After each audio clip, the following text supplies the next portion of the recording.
శ్రీమహాగణాధిపతయే నమః. శివాయ గురవే నమః.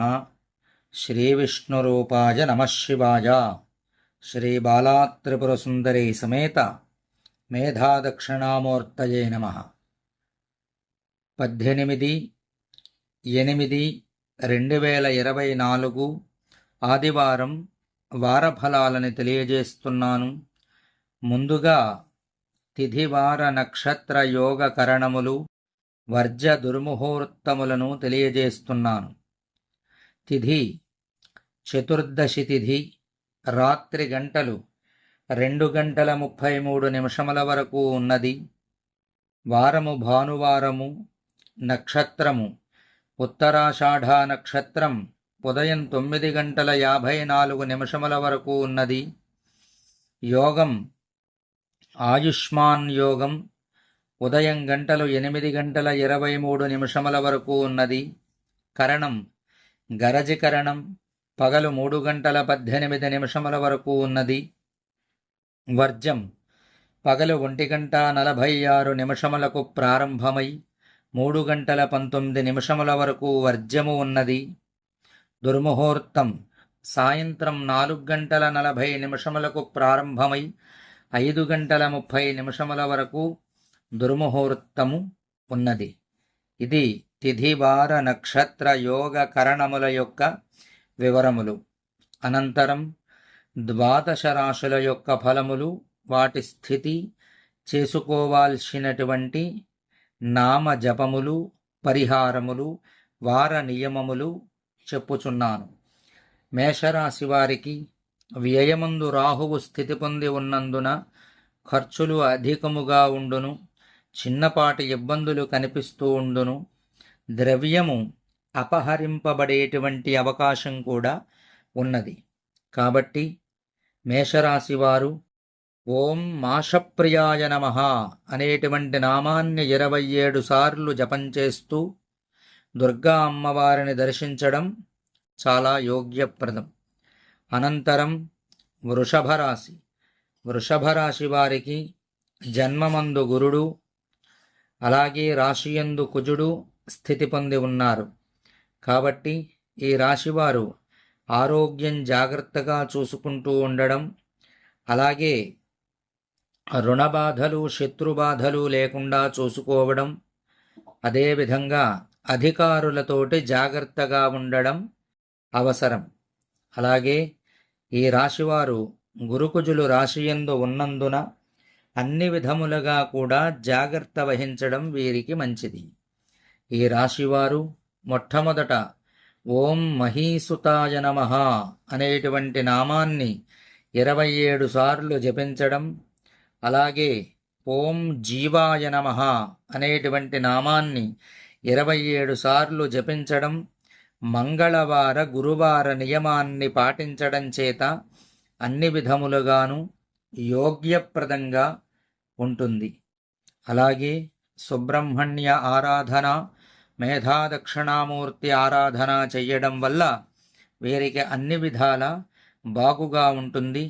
వీరు వీలైనంత వరకు ఈ వారము సుబ్రహ్మణ్య దర్శనం చేసుకోవడం అన్ని విధాలా మంచిది. అనంతరం మిథున రాశి వారికి వ్యయమందు గురుకుజులు, చతుర్థమందు కేతువు స్థితి పొంది ఉన్నారు. చతుర్థమందు గనక కేతువు స్థితి పొంది ఉన్నట్లయితే గౌరవానికి భంగం కలిగేటువంటి అవకాశం, అలాగే వాహనముల యందు చిన్నపాటి సమస్యలు, ప్రయాణములలో చిన్ని ఇబ్బందులు కనబడును. అలాగే వ్యయమందు గురుకుజులు స్థితి పొంది ఉన్నారు కనుక అధికమైనటువంటి ఖర్చు, స్థానచలనము, అలాగే షష్ఠాధిపతి రాశి నుంచి షష్ఠాధిపతి వ్యయమందు ఉన్నాడు కాబట్టి కలహములు కూడా సంభవించేటువంటి అవకాశం కనపడుచున్నది. జాగ్రత్త వహించడం అన్ని విధాలా మంచిది. ఈ మిథున రాశి వారు మొట్టమొదట ఓం మహీసుతాయ నమః అనేటువంటి నామాన్ని 27 సార్లు జపించడం, అలాగే ఓం జీవాయ నమః అనేటువంటి నామాన్ని 27 సార్లు జపం చెయ్యడం, అలాగే ఓం చిత్రవర్ణాయ నమః అనేటువంటి నామాన్ని 27 సార్లు జపించడం చేత వీరికి అన్ని విధములుగాను యోగ్యప్రదంగా ఉంటుంది.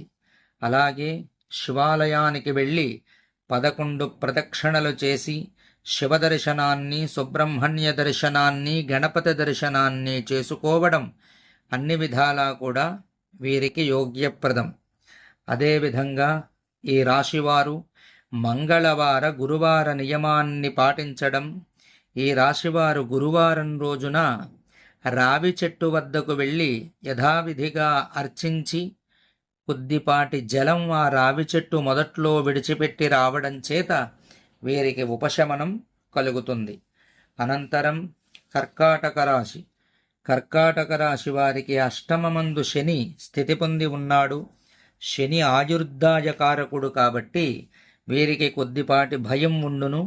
కాబట్టి కర్కాటక రాశివారు ఓం నీలోత్పల నిభాయ నమః, ఓం నీలోత్పల నిభాయ నమః అనేటువంటి నామాన్ని 27 సార్లు జపిస్తూ శనివార నియమాన్ని పాటిస్తూ పరమేశ్వర దర్శనాన్ని చేసుకోవడం వీరికన్ని విధాలా మంచిది.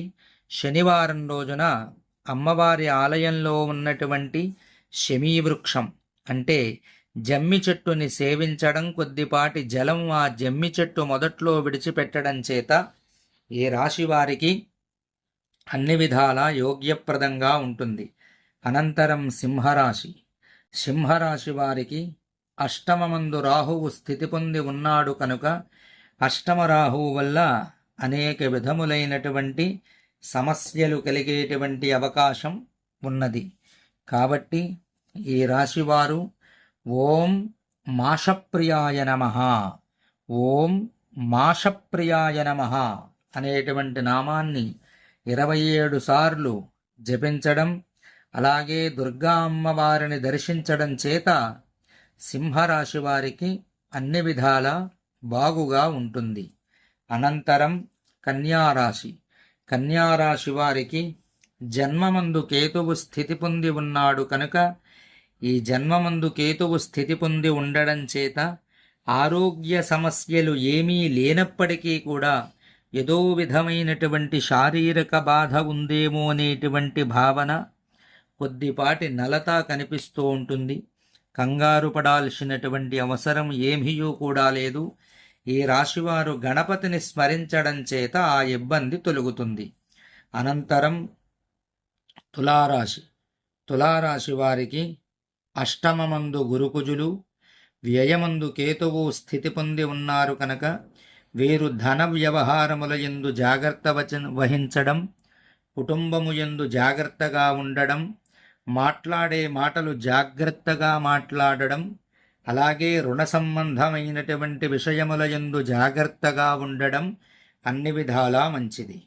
ఈ రాశివారు ఓం మహీసుతాయ నమః అనేటువంటి నామాన్ని 27 సార్లు జపించడం, ఓం జీవాయ నమః అనేటువంటి నామాన్ని 27 సార్లు జపించడం, ఓం చిత్రవర్ణాయ నమః అనేటువంటి నామాన్ని రోజుకి 27 సార్లు జపం చెయ్యడం చేత, మంగళవార గురువార నియమాన్ని పాటించడం చేత, రావి చెట్టుని సేవించడం చేత, దానికి కొద్దిపాటి జలాన్ని దాని మొదట్లో విడిచిపెట్టడం చేత వీరికి మంచి జరగడానికి అవకాశం ఉన్నది. అలాగే వృశ్చిక రాశివారు. వృశ్చిక రాశి వారికి చతుర్థమందు శని స్థితి పొంది ఉన్నాడు కనుక ఉదర సంబంధమైనటువంటి బాధలు, అలాగే విద్యార్థులకు విద్యయందు కొద్దిపాటి ఆలస్యము,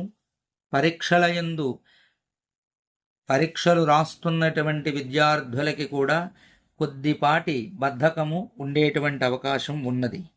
కాబట్టి ఈ వృశ్చిక రాశి వారు శని యొక్క అనుగ్రహాన్ని పొందడానికి, శని భగవానుడి అనుగ్రహాన్ని పొందుట కొరకై వీరు ఓం లీలోత్పల నిభాయ నమః అనేటువంటి నామాన్ని జపించడం, అలాగే ఓం దక్షిణామూర్తయే నమః అనేటువంటి నామాన్ని జపించడం చేత, శనివార నియమాన్ని పాటించడం చేత, జమ్మి చెట్టుని సేవించడం చేత వీరికి అన్ని విధముల శుభములు కలుగును.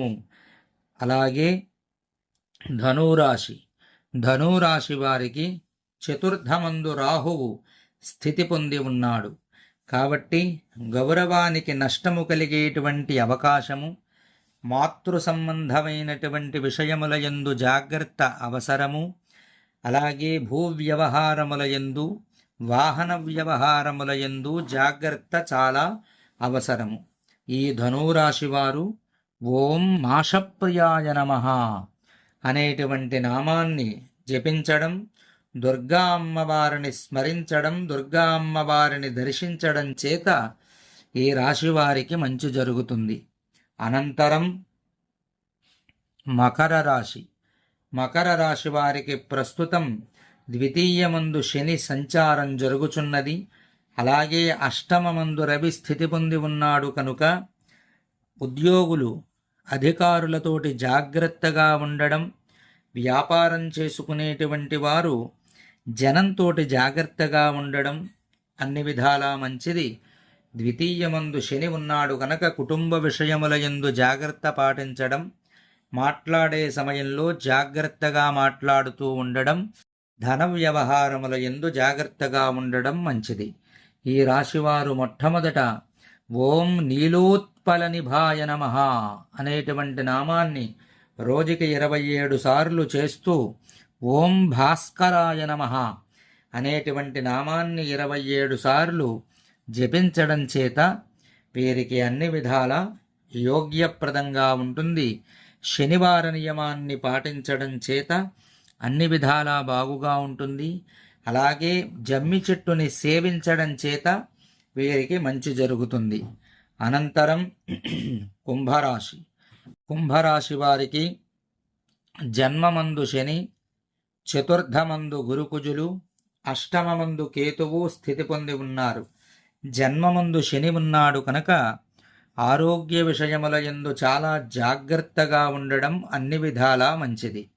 అలాగే చతుర్థ స్థానమందు గురుకుజులు స్థితి పొంది ఉన్నారు కనుక గృహ విషయముల యందు, భూ విషయముల యందు జాగ్రత్తగా ఉండడం మంచిది. గడిచినటువంటి కొన్ని విషయములు మరలా ఇప్పుడు ప్రస్తుత వర్తమానంలో సమస్యల కింద మారేటువంటి అవకాశం కనపడుచున్నది. భూ విషయములలో జాగ్రత్త వహించడం మంచిది. అలాగే అష్టమం కేతువు స్థితి పొంది ఉన్నాడు కనుక అధికారులతోటి, జనంతోటి జాగ్రత్తగా ఉండడం, బ్యాంకు సంబంధితం వ్యాపార సంబంధమైనటువంటి వాళ్ళు బ్యాంకులు మొదలైనటువంటి సంస్థలకు సంబంధించినటువంటి విషయముల యందు జాగ్రత్త వహించడం కూడా అన్ని విధాల మంచిది. అలాగే ఈ రాశివారు మొట్టమొదట ఓం మహీసుతాయ నమః అనేటువంటి నామాన్ని 27 సార్లు జపించడం, అలాగే ఓం జీవాయ నమః అనేటువంటి నామాన్ని 27 సార్లు జపించడం, ఓం నీలోత్పలనిభాయ నమః అనేటువంటి నామాన్ని 27 సార్లు జపించడం, ఓం చిత్రవర్ణాయ నమః అనేటువంటి నామాన్ని 27 సార్లు జపించడం చేత వీరికి మంచి జరుగుతుంది. ముఖ్యంగా వీరు మంగళవార, గురువార నియమాన్ని పాటించడం, వీలైనంత వరకు శనివారం కానీ, మంగళవారం కానీ, గురువారం కానీ వీరికి ఏ వారం వీలుగా అనిపిస్తే ఆ వారం రోజున శివాభిషేకం చేయించుకోవడం మంచిది. అలాగే గోవుకి వీరు తోచినటువంటి ఆహారాన్ని ఇవ్వడం అన్ని విధాలా మంచిది. అనంతరం మీనరాశి, మీనరాశి వారికి జన్మమందు రాహువు, వ్యయమందు శని స్థితి పొంది ఉన్నారు. జన్మమందు గనక రాహువు స్థితి పొంది ఉన్నట్లయితే అనేక విధములైనటువంటి ఇబ్బందులు కలిగేటువంటి అవకాశం కనిపిస్తున్నది. అలాగే వ్యయమందు శని స్థితి పొంది ఉన్నట్లయితే ఖర్చులు అధికంగా అయ్యేటువంటి అవకాశం ఉన్నది. శారీరక స్థితి జాగ్రత్తగా చూసుకోవడం చాలా అవసరం. అలాగే మీనరాశి వారు ప్రస్తుతం ఓం నీలోత్పలనిభాయ నమః అనేటువంటి నామాన్ని రోజుకి 27 సార్లు జపించడం, అలాగే ఓం మాషప్రియాయ నమః అనేటువంటి నామాన్ని 27 సార్లు జపించడం చేత వీరికి అన్ని విధముల యోగ్యప్రదంగా ఉంటుంది. అలాగే ఈ రాశివారు శనివార నియమాన్ని పాటించడం అన్ని విధాలా మంచిది.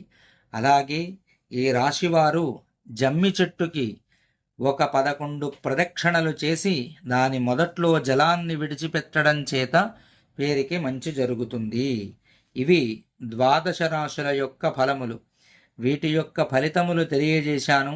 భగవదారాధన, నామస్మరణ చెయ్యడం చేత ఈ ఇబ్బందులన్నీ కూడా తొలగడానికి 100కి 100% అవకాశం ఉన్నది. భగవదారాధన చెయ్యడం చేత ఇబ్బందులు తొలగుతాయి. నామస్మరణ చెయ్యడం చేత మనకి ఇబ్బందులు రాకుండా ఉంటాయి. భగవద్ దర్శనం చేసుకోవడం చేత మనశ్శాంతి కలుగుతుంది.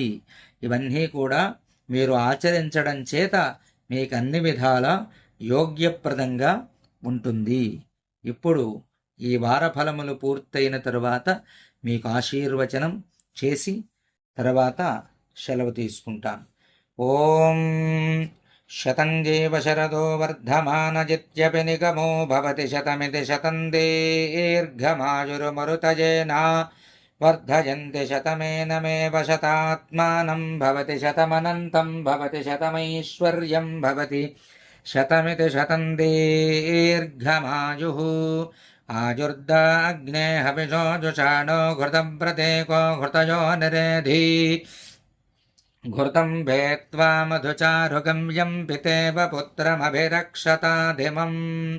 ఆదిత్యాయ చ సోమాయ మంగళాయ బుధాయ చ గురుశుక్రశనిభ్యశ్చ రాహవే కేతవే నమః.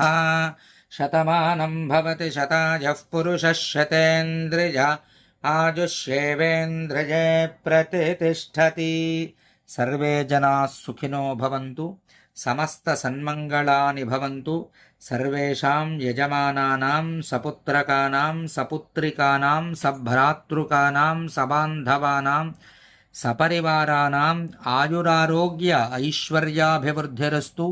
రుణబాధ, శత్రుబాధ, రోగబాధ, గ్రహబాధ నివారణోస్తు. మనస్సంకల్పసిద్ధిరస్తు. సర్వే జనాః సుఖినో భవంతు. బాలాత్రిపురసుందరీ సమేత మేధాదక్షిణామూర్తి స్వామి దేవత దివ్య అనుగ్రహ సిద్ధిరస్తు. శ్రీమాత్రే నమః. శుభం భవతు.